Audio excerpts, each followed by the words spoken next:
Alikho elishona lingenazo ezalo yamkela ke nazi ezihamba phambili namuhla. I-Action SA ifuna izimpendulo ngowe-ANC e-IEC.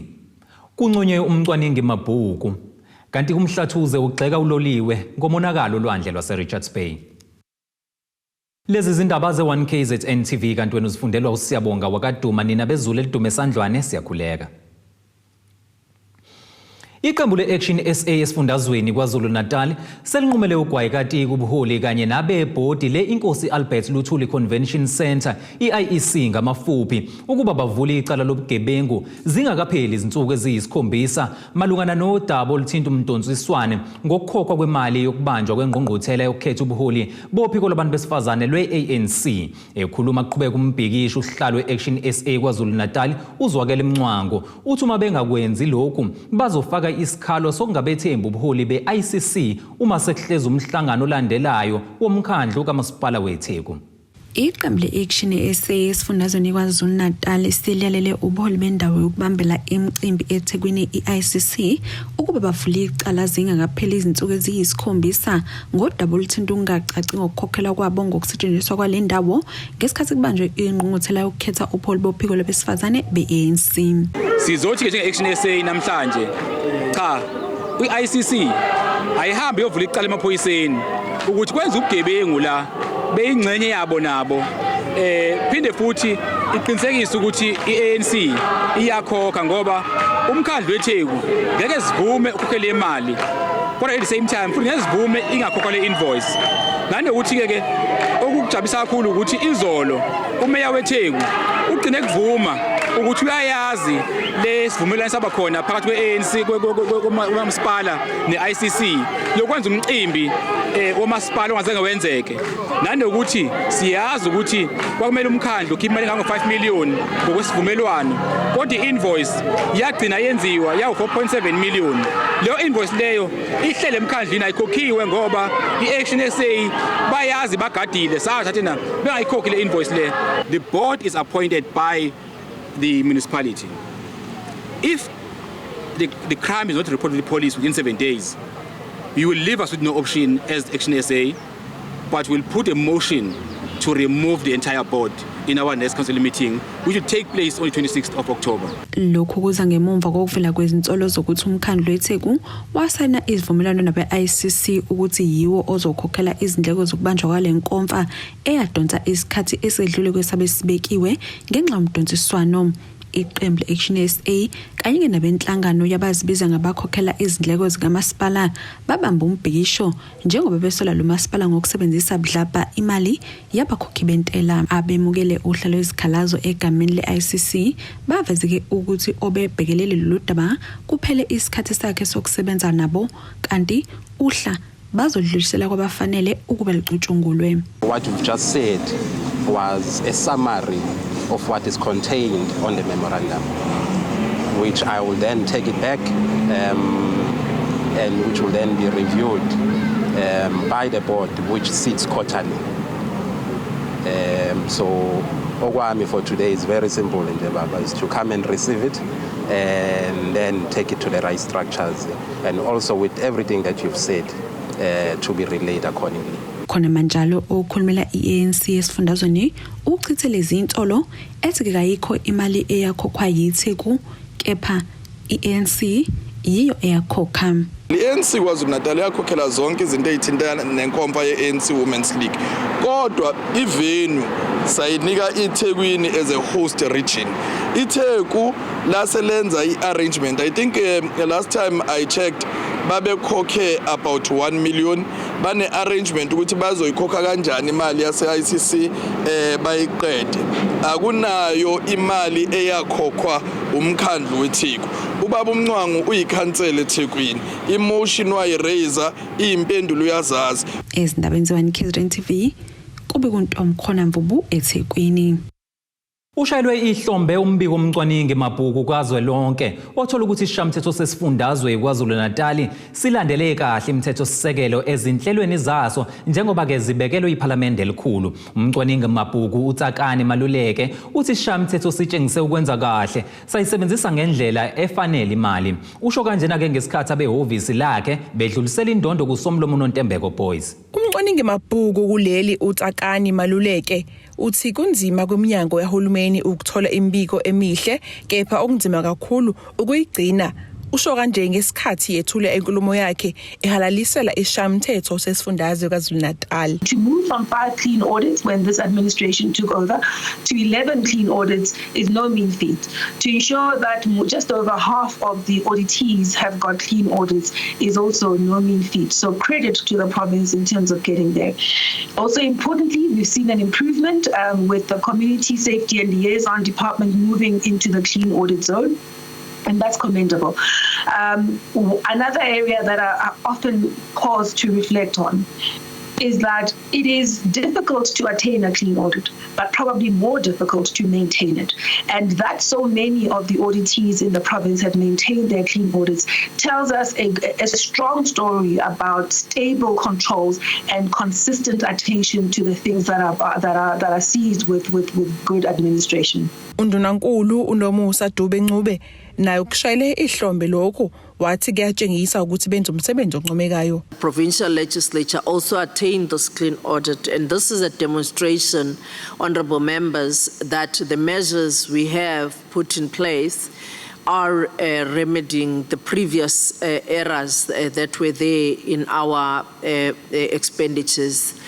A clean audit with zero irregular expenditures, zero wasteful and fruitless expenditure, zero unauthorized expenditure demonstrate the importance of the transversal coordination that we are doing as various departments. Usomlomo uNontembeko Boys uthi basebenza ngokuzikhandla. I-financial year yethu yokuqala yayingo 2019-2020 sathola an unqualified with few matters okufanele sizilungise. Secretary ne-team yakhe management uMiss Naidu ne-team yakhe basebenza ukusukela ngoko sabe sesithola clean audit. So clean audit is still unqualified kodwa ungekho matters. Now yesithathu lena lento kisho ukuthi amalungu esishayamthetho saKwaZulu-Natal nebambisene nabasebenzi bakwaZulu-Natal bayawenza umsebenzi ngendlela elindelekile kunomtheshwana esebenza phansi kwawe kuthiwa iFampla. Izindabeni za1KZNTV ku-Ayanda Dube eMgungundlovu. Imeya kamasipala uMhlathuze uXolani Ngwezi usegxeke inkampani kaloliwe uTransnet ngokuhluleka ukugcina isivumelwano sokufaka isihlabathi eBhishi eCastral ukuzama ke ukuvimbela ulwandle. Ekhuluma nethimba labezindaba emva kokuhambela kuleli iBhishi uNgwezi uveze ukuthi uma kufika isikhathi ke samaholiday kazibandlela kungalungisiwe lapha bazolimala kakhulu kwezomnotho njengoba belindele izivakashi. Ukuza ngamandla kwamagagasi olwandle iAlkstrand eRichards Bay kushiye leli iBhishi kudaleka umonakalo omkhulu kulo. Ngokusho kwemeya umasipala uMhlathuze uXolani Ngwezi uthi banesivumelano nenkampani yakwaloliwe njengoba kuyiyona okumele ifake isihlabathi ukuvimbela ulwandle lingagabhakeli ngaphandle. Iproblem enkulu esinayo ukuthi sinesivumelwano noTransnet ukuthi uzokwenza into ethi dredging. Basuke bezothatha isihlabathi from the other side basifake kule ndawo la okubhukudwa khona to prevent ulwandle ukuthi lungakwazi ukuthi lusondele ngapha kakhulu la okubhukudwa khona.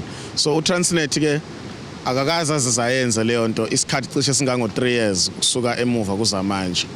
And sike saba nomhlangano noTransnet 3 months ago wasithembisa ukuthi uzoqala mhla ka1 September ukuthi uzokwenza lento esikhuluma ngathi i-dredging. Unfortunately kuze kube manje abakwenzile lokho. I-latest information ekhona ukuthi no bazowafaka ama-sandbags anytime soon ongenayo idate engaconvince mina ukuthi ngithi nami ngingakwazi ukukhuluma ukuthi ngosuku oluthile bazoqala ukusebenza. Ubonakala umkhulu umonakalo odaleka kuleli iBhishi njengoba nendlu yabatshuzi abahlenga ababhukudayo isengcupheni. Ungwezi uthi bazohambela leli iBhishi nesikhulu zakwaloliwe ngeviki elizayo.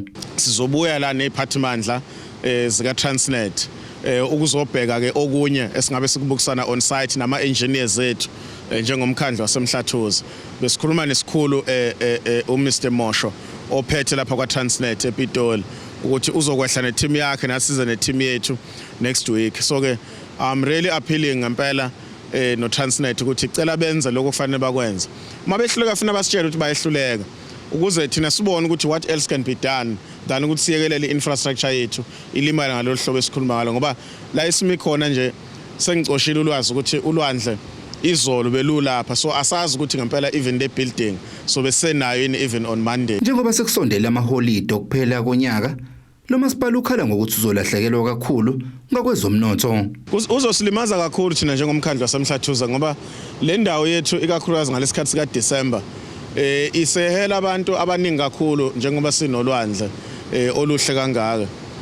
So umnotho ngo December sikwazi ukuthi sizuza kakhulu abantu bakithi bakwazi ukuzuza kusuka odayisa ezitolo lezi eziformali kuya kulabo abadayisa ezitolo lezi esingayithatha ngokuthi izitolo lezi ama informal traders. Nakuba leli ibhishi libonakala licekeleke phansi kodwa bayaqhubeka abantu nokutheleka kulo. Ezindabeni ze-1KZN TV kubikuthi abantu maphumulo eRichards Bay. Lo okhulumela umnyango wezokuvakasha nokuthuthukiswa komnotho esifundazweni KwaZulu-Natal uNdaba Ezinhle Sibiya uthi bakuthatha njengokumosha imali yabakhokhi bentela okuhlongozwa yiqembu leDemocratic Alliance esifundazweni KwaZulu-Natal eveze ukuthi udaba lwenkohlakalo kulomnyango bazolibika ophikweni oluphenya ngamacala enkohlakalo iSpecial Investigative Unit okuyi-SIU ngamafuphi. uSibiya kubephendula ngodaba olusematheni oluthinta ukuxhaswa komcimbi wezindondo amasama yilo mnyango. Kusola amaqembu ezepolitiki asephawule ngodaba lokuxhaswa komcimbi wemiklomelo yezindondo kumaciko akuleli abizwa ngamasama ngokusebenzisa lokhu uqhubha umkankaso wokhetho lwangonyaka ozayo.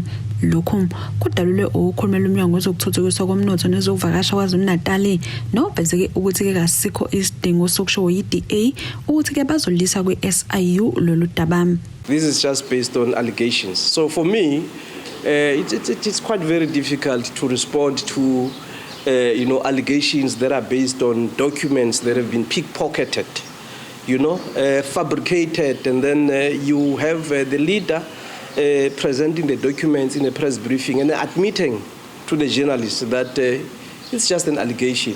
So regarding the summer awards, again, fabricating figures, there's not 28 million, and they are misleading the people of KwaZulu-Natal. We understand that it is during the period of campaigning, heading towards elections. So the campaign of disinformation and misinformation is currently underway. Lokho kuza ngemumva kokuba umholo Action SA kulesifundazwe ebhoboza ithumbu nalapho ke adalula ukuthi lo mnyango uthembise ukuxhasa lemklomelo ngemali engu28 million rand. Amanye amaqembu nezinhlangano bangenelile lapha bezwakalesa izimvo zabo.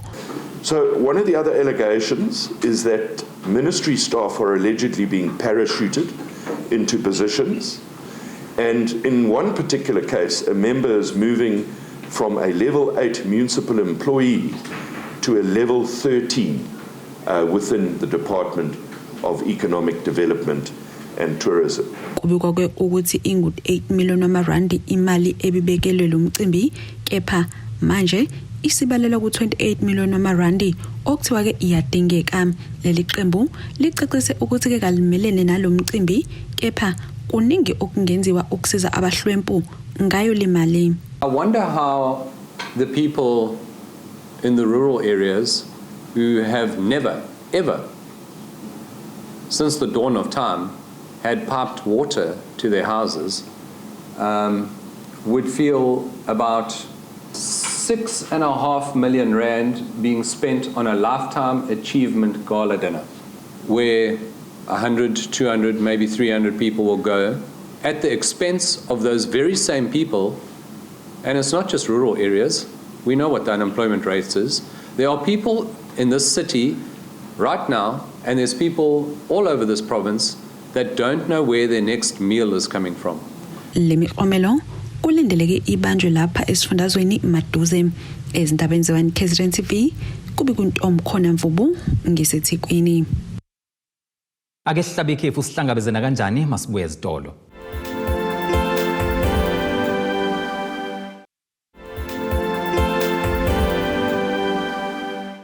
Asikubingelele siphinde sikwamukele mengabe usanda kubukela izindaba zethu nazi izihloko ke zihamba phambili namuhla.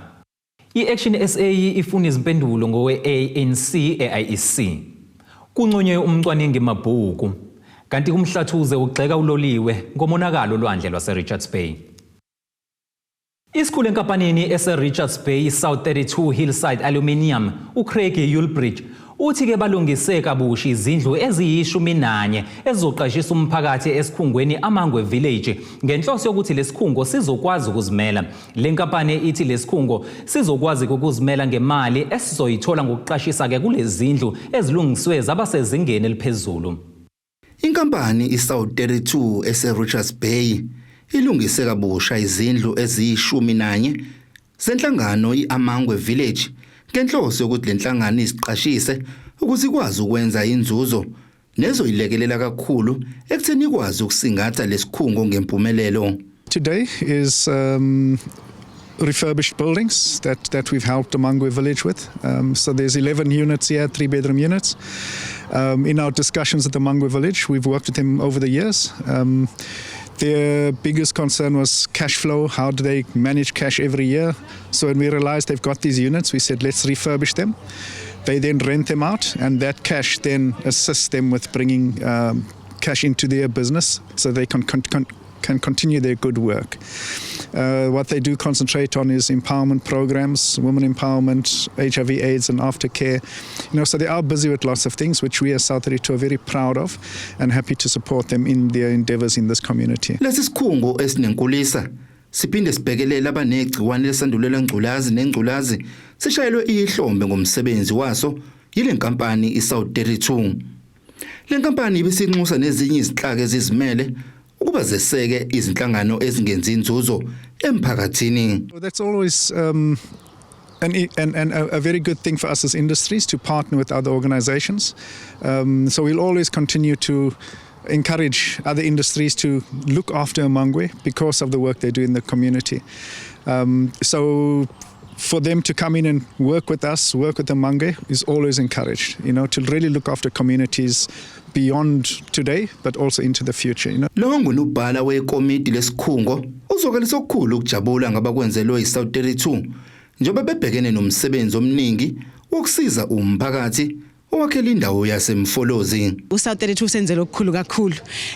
uSouth 32 has built the unit houses, or actually they have renovated, bawalungisile izindlu esinazo la kwi-village ebese zilokhu zihleli ukuze sikwazi ukuzenzela thina eyethi income. uSouth 32 ubelokhu esupporta esixhasa financially ngokwezimali, but kulokhu bathake sihlale phansi sibone ukuthi iluphi uxhasa bangasinika lona oluzokwenza ukuthi thina sigenerate thina irevenue, and therefore but identify ke izindlu they have been built zinhle kakhulu, and esikubongayo kubo njoba ngeke ngasho lapha ngaphakathi sikhuluma ukuthi they have actually basinikeze udobo manje bangasho ukuthi silokhu sinikeza ufish ukuthi nidle kuphela mase kuphelile siphinde sizokhangeza, kodwa udobo uzokwenza ukuthi sikwazi thina ukuthi sitholele thina abantu abazosebenzisa lama units, and that way ba rent leyo rent ke iyona ezokwazi ukusiza siqhubeke nomsebenzi esiwenzayo as Amangwe Village. Lezindlu zilungiswe kabusha njoba zinamagumbi amathathu ngaphakathi kanti kulindele ukuthi umphakathi uqashe kuzo ukuze lesikhungo sikwazi ukwenza inzuzo.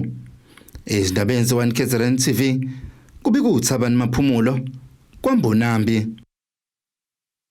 Umasipala wasondini enyakatho nelikaMthaniya unikele ngenqwaba yezimbuzi kwimfela ndawonye yakumawadi ehlukene alo masipala ngenhloso yokweseka abafuyi abasakhulayo nabasanda ke kungena emkhakheni ke wezokufuya ukuze bezokwazi ukugxila ekuthengiseni ngezimbuzi nakwimikhiqizo eyahlukahlukene. Ikhuluma ke emcimbini obuso okhalweni ensabe ekhuluma ku-Ward 5 imeya lo masipala uWilson Ntshangase uthi ke akuthandeke kakhulu ngale mfela ndawonye ukuthi nabantu ke abasha kanti ke inabantu futhi besifazane.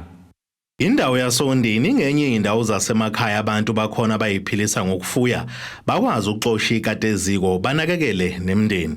Umasipala waSondini usufeza isethembiso sawo wasenza sokufukula kumnotho kule ndawo ngokuhambelana nemakethe engavuna abantu bendawo besebenzisa abaphila ngakho insuku zonke okuyimfuyo ikakhulukazi imbuzi. Lo masipala kunikelele imfelandawonye ngeimbuzi engaphezulu kwama200 kumawadi akhe lo masipala emcimbeni obuso okhalweni eNc.Umbiko kuward 5. Ama-co-op lawa azohlomula namhlanje akukhona yinye i-co-op engalitholanga uqeqesho. Bafundisiwe bonke laba bantu ukuthi indlela entsha yokufuya ukuze ubhizinisi ngokufuya kumele wenze njani. Thina sikholelwa lokho ukuthi uma sikunikezile nje kanje lezi imbuzi sizakala phela ngazo. Sizokhumbula nangesikhathi se-IDP lapho kwakuhlangene khona ama-stakeholders kwabaluleka ukuthi omunye umbono umasipala ofisa ukwenza ilo hlangene ngawo namhlanje wokuthi samukele indawo esikuyona ukuthi sendaweni yasemakhaya. Sithi sikwamukela lokho bese sibuka ukuthi yini esikwazi ukuyenza kangcono bese sicapitalize khona esikwazi ukwenza kahle ekuthuthukiseni umnotho yilokhu esiphila ngakho thina okufuya. Lezi kube izindaba ezinhle kwimfelandawonye ehlomlile njengoba ibithola kuyibhuzikazi ezishagalolunye zihambisana nempongo eyodwa. Ibhizinisi lethu ke saliqala hayi ukuthi sizoliqala ngalezi imbuzi esiyiwa masipala. Sivele siyasebenza ngazo imbuzi.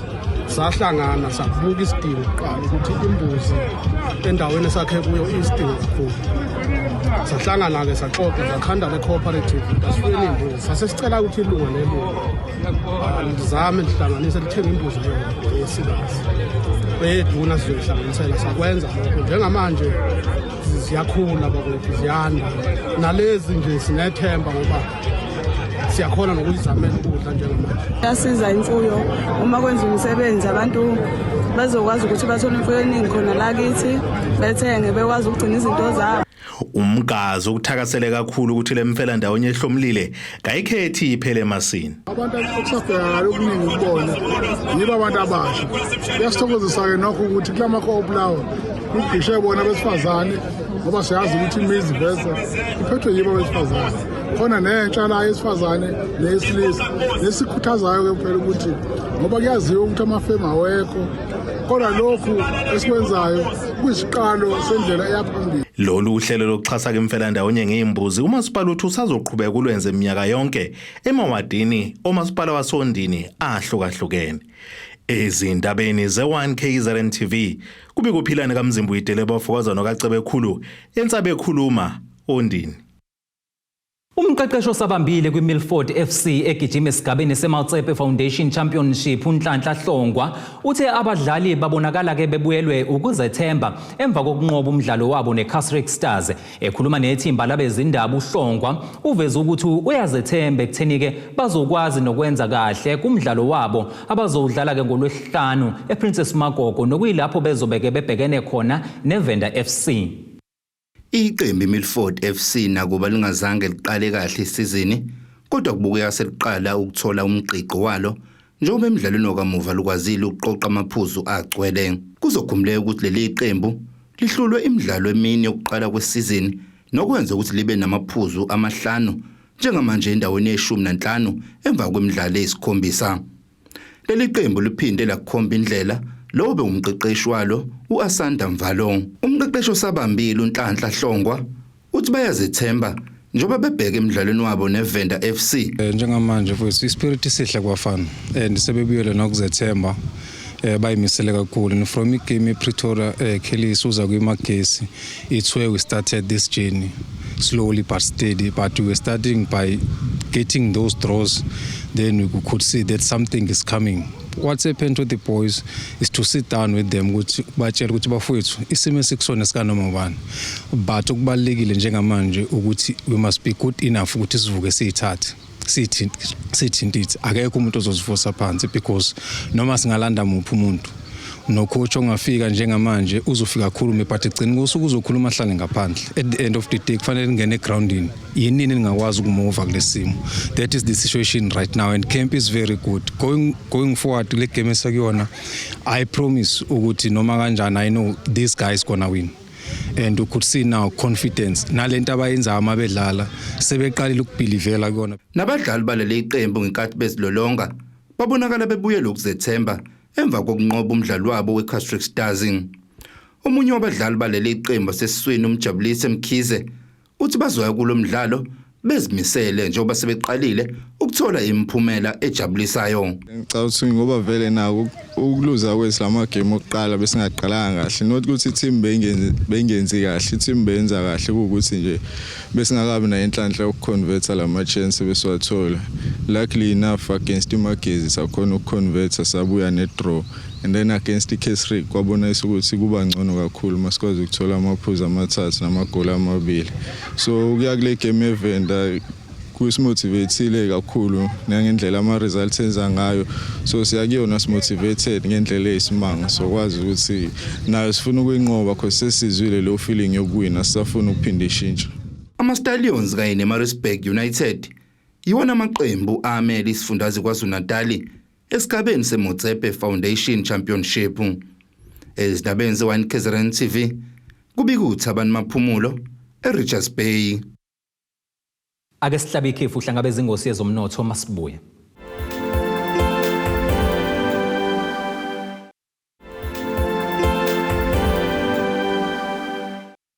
Nina bakaHlavana Bhulumlile Ndulindo bubaso Mantshonga benoqelemane asikubingelele siphinde sikwamukeleke mangabe usanda kubukela izindaba zethu nazi ke izihloko ezifolosayo namhlanje. I-Action SA ifuna izimpendulo ngowe-ANC e-IEC. Kunconywe umcwaningi mabhuku kanti kumhlathuze ugxeka uloliwe ngomonakalo olwandle lwaseRichards Bay. Kuleli qophela ake sibhekele ingosi yezomnotho.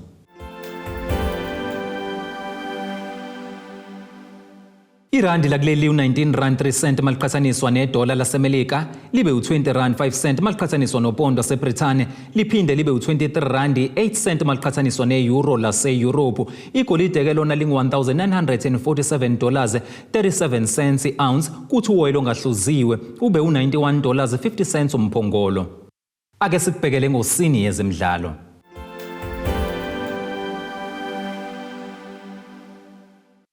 Umqeqeshi weMamelodi Sundowns ukhale ngokungabibikho kwezithenjwa zabadlali bakhe ngesikhathi bekhishwe ekseni kumqhudelwane we-Curling Black Label Knockout yi-TX Galaxy kumdlalo omqhudelwane obusembombela stadium eMpumalanga izolo kusihlwa.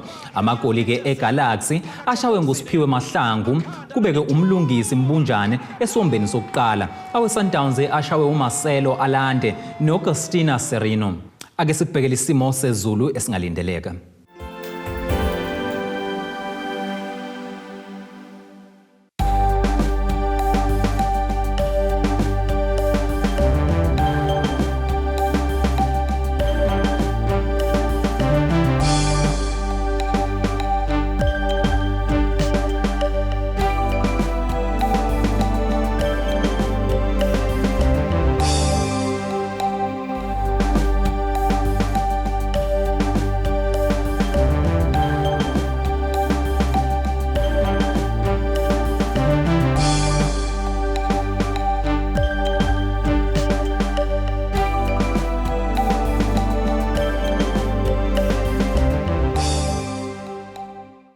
Zulumnyama undlela zimhlophe ngiyaziguqisa bengikuphathele zona namhlanje ngihlangabeze kanjani futhi kusasa nezinye zosuku.